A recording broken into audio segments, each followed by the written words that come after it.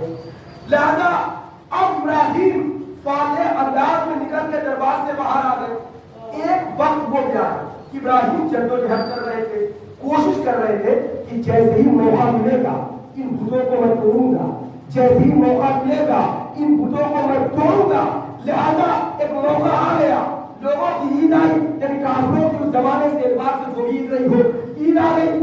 یہ لوگ ابراہیم کے پاس آئے, کہا ابراہیم چلو ہمارے ساتھ ہماری عید دیکھنے کے لیے, اور دیکھو ہم کس شان و شوکت کے ساتھ, کس عظمت کے ساتھ, کس رواج کے ساتھ, کس وقار کے ساتھ اپنی عید مناتے ہیں. ابراہیم نے کہا نہیں, تم وہاں جاؤ, میری یہاں کچھ ذمہ داریاں ہیں. لہٰذا کہ لوگ عید کے مقام پر گئے. یہاں جناب ابراہیم کو موقع ملا, سیدھے بتگاہ میں آئے. آنے کے بعد تمام بتوں کو توڑا. تمام بتوں کو توڑنے کے بعد جو سب سے بڑا والا بت تھا اسے چھوڑ دیا. جو سب سے بڑا والا بت تھا اسے چھوڑ دیا اور اس کے گلے میں کلہاڑی لٹکا دی. اور اس کے بعد جناب ابراہیم بتگاہ سے باہر آ گئے. اب جب لوگ نماز پڑھتے یا اپنی عید منا کر آئے گدے کی طرف, بتوں کو ٹوٹا پھوٹا ہوا دیکھا, بکھرا ہوا دیکھا, بے چین ہو گئے, پریشان ہو گئے, مضطرب ہو گئے, حیران ہو گئے کہ آخر کس نے ایسا کر دیا. ایک نے کہا بھائی دیکھو ہم سب تو وہاں گئے ہوئے تھے, ابراہیم کے ہاتھ تھے, لہٰذا ابراہیم نے ان بتوں کو توڑا ہے. توجہ فرمائے گا, اب جو جملہ آنے کا ہے اس میں خاموشی میں برداشت نہیں کر سکتا ہوں, اس لیے کہ بڑی محنت کر کے آیا ہوں. جناب ابراہیم کو بلایا گیا اور ابراہیم کو جگہ میں کھڑا کر کے ابراہیم سے یہ پوچھا گیا, ابراہیم یہ بتاؤ یہ بت کس نے توڑے ہیں؟ ابراہیم نے کہا مجھے لگ رہا ہے یہ جو بڑا والا ہے اس نے بتوں کو توڑا ہے. یہ جو بڑا والا ہے اس نے بتوں کو توڑا ہے. بھائی کیسے پتا؟ اس لیے کہ کلہاڑا اس کی گردن میں ہے, کلہاڑا اس کی گردن میں ہے, لہٰذا اس نے بتوں کو توڑا ہے. یہ بہت بڑا ابراہیم کیسی باتیں کر رہے ہو؟ نہ تو یہ بول سکتا ہے, نہ یہ دیکھ سکتا ہے, نہ یہ سن سکتا ہے, تو پھر یہ کیسے توڑ سکتا ہے؟ اب ابراہیم نے تاریخی جملہ کہا کہ پھر یہ وہاں کیوں بیٹھ گیا ہے جہاں اسے بیٹھنا نہیں چاہیے. جب نہ بول سکتا ہے, نہ سن سکتا ہے, نہ دیکھ سکتا ہے, تو پھر وہاں کیوں بیٹھ گیا ہے جہاں اسے بیٹھنا نہیں چاہیے. اور پھر یہ وہ کیوں بیٹھ گیا ہے جو اسے بننا نہیں چاہیے. یہ وہ کیوں بن گیا؟ اس کا مطلب یہ ہے کہ نبی کو اس سے نفرت ہو جاتی ہے جو اپنی جگہ کے علاوہ,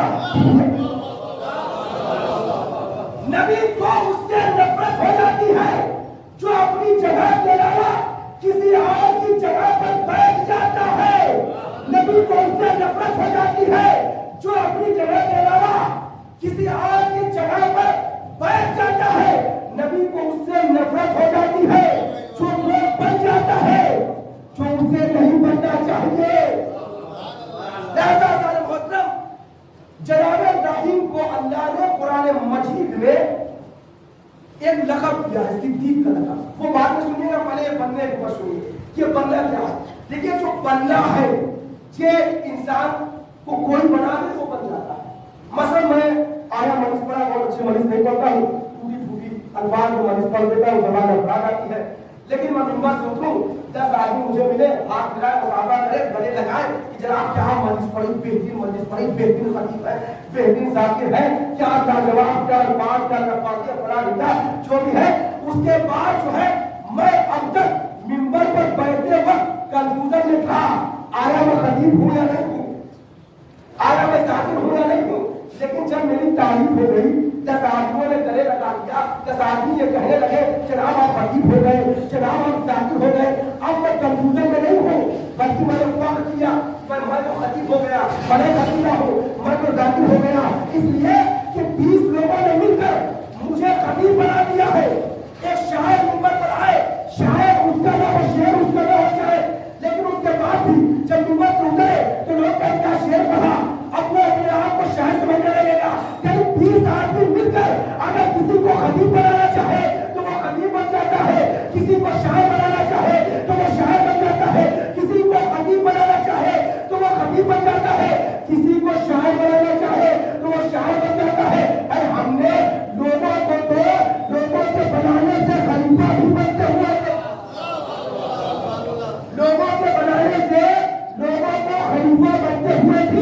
ہے. لہذا معلوم یہ ہوا کہ اگر 20 آدمی مل کر کسی کو حبیب بنانا چاہے تو وہ حبیب بن جاتا ہے, کسی کو شاعر بنانا چاہے تو وہ شاعر بن جاتا ہے. انسانیت کا تنہا انسان ہے علی, جسے لوگوں نے مل کر خدا بنانا چاہا لیکن پھر بھی خدائی کو ٹھکرا دیا. زمانہ علی کا کیا مقابلہ کرے گا؟ کہاں بھوڑے کو توڑنے والا, کہاں بھوڑے کو پوچھنے والا. ہمارا علی کی کیا تعریف کرے گا, کیا بننے پیدا کرے گا, کیا مقابلہ کرے گا. لہذا محترم جناب ابراہیم نے بتوں کو توڑا تو اللہ نے انہیں لقب دیا, بسم اللہ الرحمن الرحیم, انہ کان صدیقا نبیا. یہ ہمارا صدیق نبی تھا, یہ ہمارا صدیق نہیں تھا. بھائی سنا سنا لگ نہیں لگ رہا ہے, سنا سنا لگ نہیں لگ رہا ہے. یہ ہمارا صدیق نبی تھا, یہ ہمارا صدیق نبی تھا. اور ابراہیم کو صدیق کیوں کہا گیا؟ اس لیے کہ ابراہیم نے بتوں کو توڑا ہے, ابراہیم نے بتوں کو توڑا ہے. اور قرآن نے فیصلہ کر دیا بتوں کو توڑنے والا صدیق ہوتا ہے, بتوں کو پوجنے والا. کبھی کبھی اگر نہ بول سکے آدمی تو آپ بول دیا کریے. ایک سلوات پڑھے مل جل کر.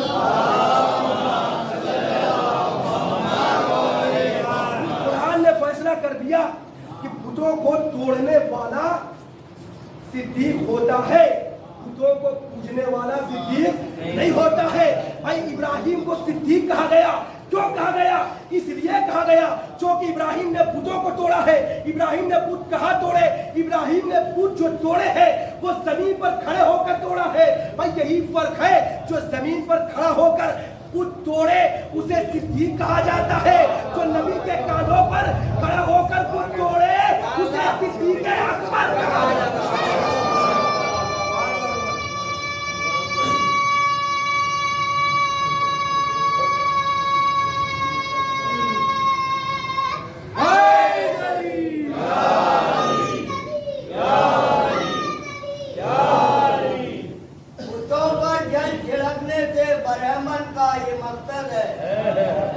بتوں پر جل چھڑکنے سے برہمن کا یہ مقصد ہے کہ بت بھی باوجود ہو کر خدا کا نام لیتے ہیں.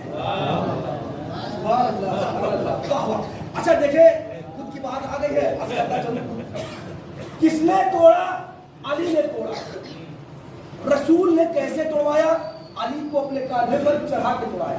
آزار محترم مدینے میں اور بھی لمبے لمبے لوگ تھے جن کے ہاتھ بتوں تک پہنچ سکتے تھے. بھائی اگر لمبے ہاتھ نہ ہوتے تو علی کو درمیان میں چلتا ہوا دیکھ کر یہ نہ کہتے یا علی آپ تو ہمارے درمیان ایسے لگ رہے ہیں جیسے لنا کا نور ہو. نہ آپ سمجھے ہی نہیں. بھائی علی آپ میرے درمیان ایسے لگ رہے ہیں کہ جیسے لنا کا نون ہو. بھائی لام بڑا ہوتا ہے, نون چھوٹا ہوتا ہے, پھر الف بڑا ہوتا ہے, نون چھوٹا ہوتا ہے, الف اور لام بڑا بڑا ہوتا ہے. شکل بناؤ, یہ لام ہو گیا, پھر یہ الف ہو گیا, یہ نون ہو گیا, نون چھوٹا سا ہو گیا. جب لوگوں نے علی کی فضیلت گھٹانے کی کوشش کی تو علی نے مسکرا کر کہا یاد رکھنا اگر منہ بیچ میں سے نکل جائے تو معنی لا ہوتا ہے, لا کا معنی کچھ نہیں ہوتا ہے. اگر میں تمہارے درمیان سے ہٹ جاؤں تو تم کچھ بھی نہیں ہو, جو کچھ ہو وہ میری وجہ سے ہو. اسلام جو کچھ ہے فرض یہ ہے کہ اگر علی کی ضرورت نہ ہوتی تو اسلام کچھ بھی نہ ہوتا, اور اگر حسین کا سجدہ نہ ہوتا تو اسلام کچھ بھی نہ ہوتا. صلوات پڑھیں.